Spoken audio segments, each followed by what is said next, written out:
I tend to do a lot of videos with simplified examples and round numbers, but let's get a little bit of dose of reality and actually analyze a real transaction that happened, just to show to you that some of these CDOs are selling for well below what the people paid for them or what they were listed as on the books, and even the price is actually probably even worth less than what the person actually paid. So let's just analyze this, and then I'll let you make your own conclusions. So this was a press release. This is part of the press release that Merrill Lynch sent out on July 28th. And just remember, they had just finished reporting earnings, right? As of June 30th, that's when they do a snapshot of their books. So keep that in the back of your mind, right? So it says, on July 28th, Merrill Lynch agreed to sell 30.6 billion gross notional amount of U.S. super senior ABS CDOs to an affiliate of Lone Star Funds. So this is important. So the 30.6 billion, what is that? That's the number that either Merrill Lynch originally paid for it, or the amount that they originally valued those CDOs are. So 30.6 billion gross notional, I have a notion it's worth this, notional amount of U.S. super senior, that sounds safe, super senior ABS, that's short for asset-backed securities, CDOs, we know a lot about CDOs now, collateralized debt obligations, to an affiliate of Lone Star Funds. So this is a Texas private equity firm. I'll underline them in green because I think they know what they're doing. For a purchase price of $6.7 billion. So just off that first line, just very superficial, before we do any other real analysis, notice that at one time there was an asset that someone had a notion was worth $30.6 billion, and now they sell to this private equity firm for $6.7 billion. So what's the recovery on that asset, just superficially? And we're gonna dig in a little bit and realize that the recovery is even worse than that. So they were able to sell for 6.7 something that they originally thought was worth 30.6. So that's 22 cents on the dollar. So this, at least what that first sentence implies, that is 22 cents on the dollar. 22 cents on the dollar, at least relative to the original amount that those assets were booked at. At the end of the second quarter of 2008, notice the end of the second quarter of 2008 was 4 weeks ago relative to this press release. That's June 30th, 4 weeks ago, right? Not a lot can happen in 4 weeks. At the end of the second quarter of 2008, these CDOs were carried at $11.1 billion. So this is interesting. So Merrill Lynch at one point, probably last year, had these assets on their balance sheet for $30.6 billion. They too realized that they were stinky assets, and they said, well, we have to, just to be somewhat genuine, we have to write down these assets a little bit. But, and notice, they don't want to write them down too much, because if they write them down too much, no one else is going to want to invest in Merrill Lynch. Or maybe they'll say, Merrill Lynch probably might not even have anything left. But at some point, they said, you know what?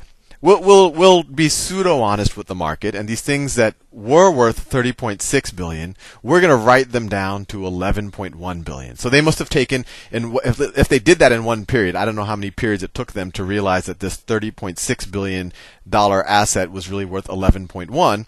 But in those periods, they would have had to take a $29.5 billion write down, right? But as recent, and they did that to look, I guess, pseudo-honest, that the asset is worth $11 billion.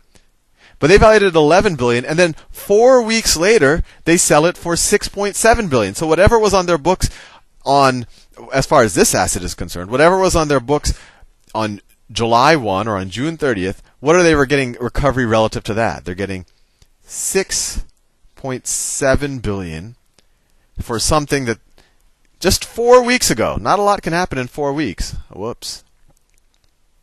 11.1, and then I can delete that.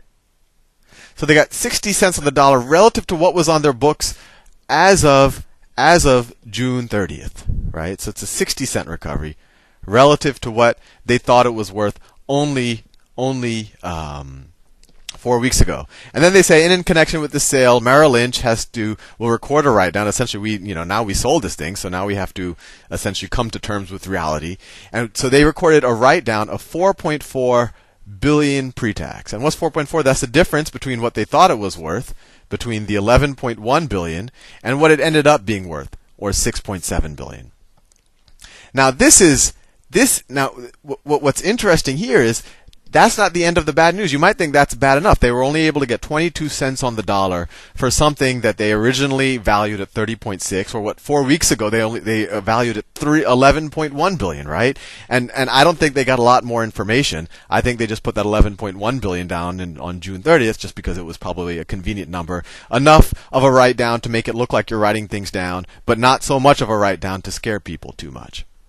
But this is the interesting part. I mean, this paragraph talks a little bit about their exposure, and we can get into that. But if I talked about that I could talk for another 20 minutes. But let's get to this last paragraph that was buried in the press release. And this is really the crux of things. And this, I think, will give you a clue of the shell games that the financial industry tries to play on people. Merrill Lynch will provide financing to the purchaser for approximately 75% of the purchase price. So Lone Star funds, they're buying it for $6.7 billion, but 75% of that is a loan from Merrill Lynch. So how much are they lending? Let's see, 6.7 times 0.75. They're lending them roughly $5 billion, right? So Merrill Lynch is lending $5 billion. I don't like that color. $5 billion. So Lone Star says these things are so stinky, we're only going to pay $6.7 billion for them. And in fact, they're even stinkier than that. In order for me to buy them, I don't even want to buy them with my money. You're going to have to lend me most of the money to buy that asset. And even this wouldn't be so bad if you just lent it generally to Lone Star, and if one day Lone Star, if these assets were worth nothing, you could still go after Lone Star's other assets, right? If you could just go after Lone Star generally, maybe this loan isn't such a crazy thing, because maybe Lone Star has a lot of assets. I don't know, but I suspect that they're a fairly large private equity firm. And this is just insult to injury right here. You got to give credit to those Lone Star guys. The recourse on this loan, so that the recourse is essentially what you can go after if the person decides that they don't feel like paying that loan. The recourse on this loan will be limited to the assets of the purchaser. The purchaser will not own any assets other than those sold pursuant to this transaction. So essentially, what Lone Star did, because Lone Star does own assets other than essentially this asset that it's buying right now, or I'm guessing it does, that it's a real private equity firm. But what they probably did is they created a corporation that does not own anything else, right? So that if they default, nothing's left. So they created a corporation. They capitalized that corporation with whatever, $1.7 billion. So essentially Lone Star puts $1.7 billion in that fund. Into that, the Lone Star funds or whatever, an affiliate. The affiliate is probably the corporation that they created. So this affiliate is created by Lone Star. Lone Star puts in $1.7 billion into it. Merrill Lynch lends this affiliate $5 billion. And then this affiliate buys, or Merrill Lynch is able to offload this $6.7 billion onto that affiliate. And this is a special purpose entity if I've ever heard of one, because its purpose is very special, essentially for Merrill Lynch to take something off of its books and not have to write it down all the way. Because think about what happens. Let's say that these assets are worth zero. Well, let's just say that they're completely worthless, and in the previous video I showed you why that could be the case. What's the loss to Lone Star? Well, Lone Star, they don't have to pay the $5 billion back. We just said the purchaser will not own any assets other than those sold pursuant to this transaction, and that the recourse is only those assets, right? So if they don't pay that loan back, Merrill Lynch, all they can do is take back those worthless assets. And then what's going to happen? Well, then Lone Star is just going to lose $1.7 billion. Or even better, what if those assets are only worth $1.7 billion, right? Let's think about that example. Let's say those assets are worth $1.7 billion, and Lone Star says, you know what, we don't feel like paying back this $5 billion loan. What's going to happen? Merrill Lynch is going to just take back those $1.7 billion of assets. So what's Lone Star's downside? $1.7 billion. So essentially, what are they paying for it? They're essentially paying $1.7 billion, and they're kind of sharing the upside in between 1.7 and 5. So really, if you think that they're paying 1.7 or even a little bit more, what's Lone Star putting at risk? 1.7.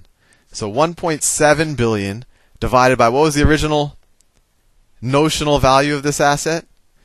So they're paying 6 cents on the original notional value. And what are they paying relative to what Merrill Lynch told its shareholders this asset was worth 4 weeks before this press release? They're paying 15 cents on the dollar relative to that. Well, anyway, this is a real world example. This was not made up by me, and frankly, I don't think I could have made up something this outlandish, but it hopefully gives you an idea of what is actually going on in the real world.